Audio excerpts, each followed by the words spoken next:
Time to shine! Let the mountain's veins boil! Bring it! Converge! It's nothing. Submit! Don't waste my time.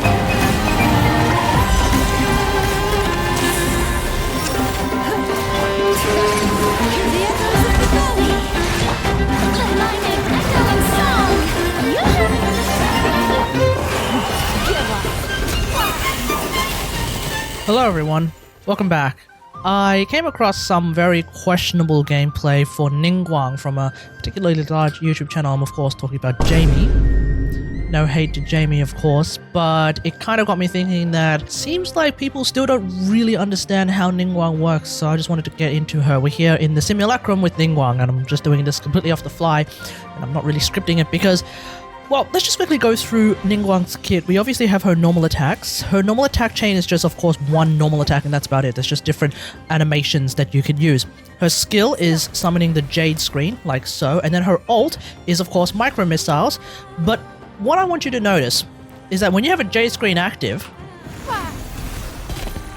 obviously you get the micro missiles from her ult, but you also get the micro missiles coming out of the Jade screen.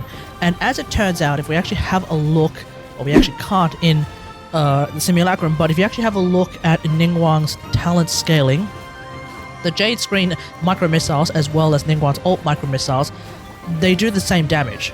So having the Jade screen active versus not having the Jade screen active when you use Ningguang's ult actually results in a 100% DPS increase when you have the Jade screen active.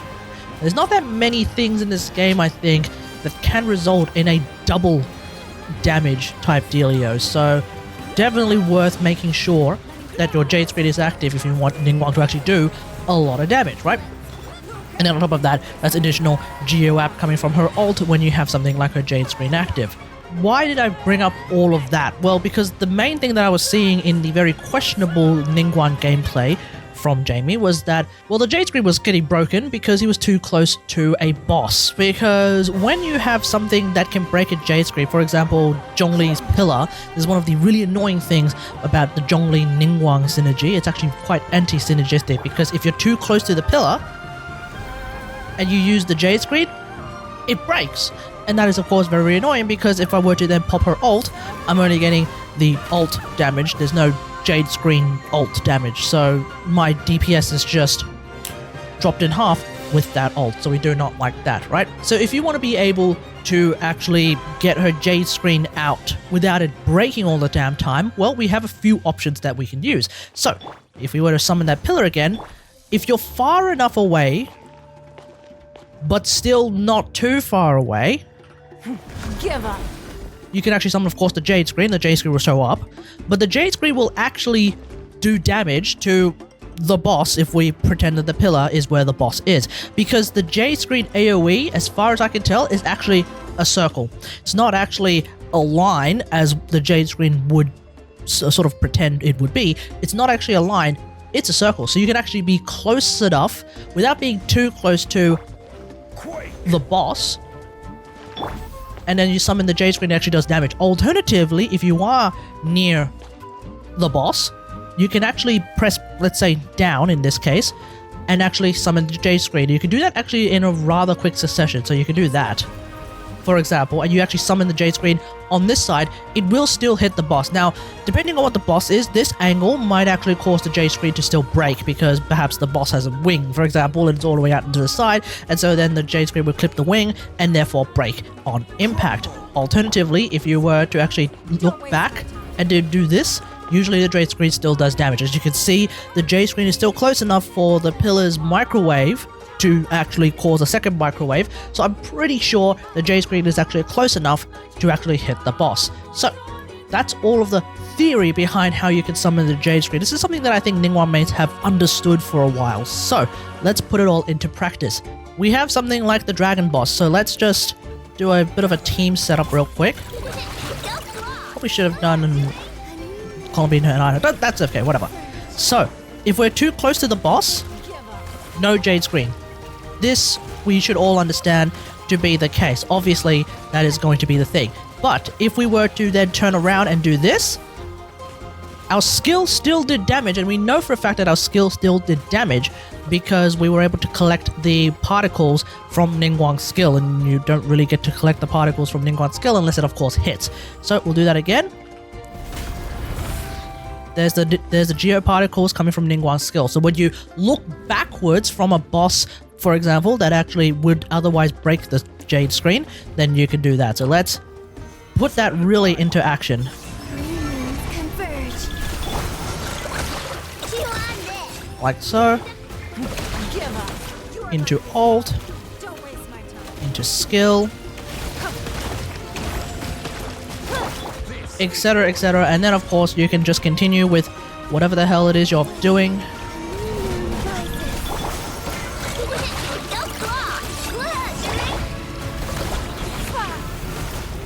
Or, my personal favorite is actually getting a bit of distance from the boss. Because at the end of the day, what is Ningguang? She is a Geo Catalyst, so by definition, she's actually a ranged damage dealer. You don't actually need to be that up close and personal with someone like Ningguang. You just don't have to. So there's really no reason to be that close to the point where you could actually break the Jade screen upon summoning it. So that's pretty much it with regards to Ningguang and how you can play her against content that would otherwise break her Jade screen, because of course breaking that Jade screen, like I mentioned, is a huge DPS loss for your ult, and your ult is quite a lot of Ningguang's damage. And when you're playing soon like the Lunar Crystallized team, because Linnea is coming out, right, that's also a pretty sizable loss in the amount of Geo app that you are getting through her ult. Because even though it has an ICD, more Jades being shot at does tend to result in more Geo application. It also does mean you probably would need more Hydro application to maintain the Hydro aura, but that's like a subtopic that I've talked about in a different video. So, really quick, let's just also once again refresh ourselves about what the dealio is with her Constellations. Her C1 just makes her normal attacks do AoE. This is more of a mining thing for the most part, but I suppose in some AoE content this is kind of useful. Her C2 does mean that her Jade screen's cooldown is reset when it breaks every 6 seconds.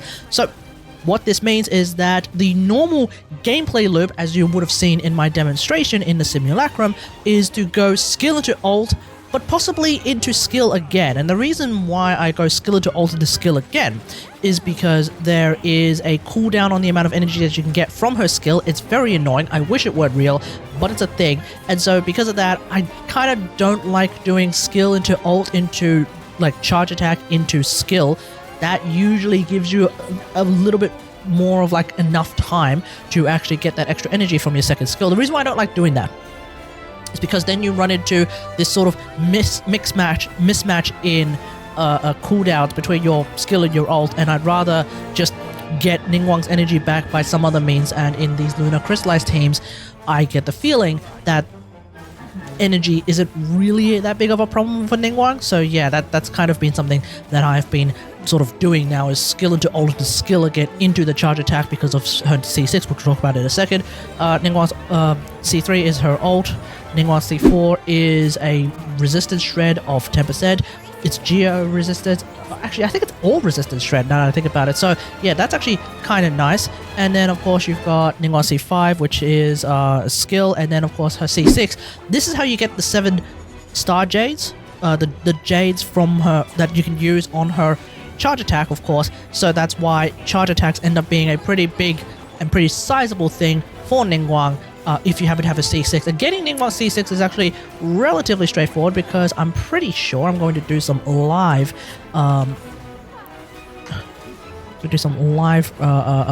research real quick, because I'm pretty sure you can actually get Ningguang from the shop. Yeah, you can get Ningguang C6 relatively easily if you actually get her from the shop as well. Otherwise, she's usually also a rate-up character. The end of Natlan was the last time we saw Ningguang on a rate-up banner, so it has been a solid hot minute since then. But Leeway Chronicle Wishes, that also does it. But yeah, she's available from the shop every half year, so if you haven't gotten her to C6 yet, that's pretty much like the best way to do it. Yeah. Anyway, that's it. I just wanted to do this video real quick to talk about Ningguang because I feel like, and look, here's the thing. Yes, the gameplay that I saw from Jamie was quite painful because pretty much every single one of his Jade screens were getting broken because he was like hugging a moon gecko. So I get it. That sucks. Here's the thing. I make that mistake from time to time as well, okay? It happens. But when it happens that many times, it does make me feel like maybe some people just don't know that there is in fact a trick to playing Ningguang, and if you try and remember to use this trick of looking backwards and using your Jade screens that does on break upon impact, suddenly your Ningguang is actually doing a fair bit more damage. That's it. Let me just leave all of this in the comments below. How do you feel about Ningguang? And look, if we do actually get Liyue buffs, I would hope that Ningguang would get a buff where her Jade screen doesn't break, because I feel like things that break like that is kind of cringe. So I don't know, if Liyue buffs end up being a thing, hopefully that's something that happens. Otherwise, hope you guys enjoyed. If you like this video, hit that like button, subscribe for more Genshin Impact action, and until next time, I'll see you guys later. Thanks for watching. Bye.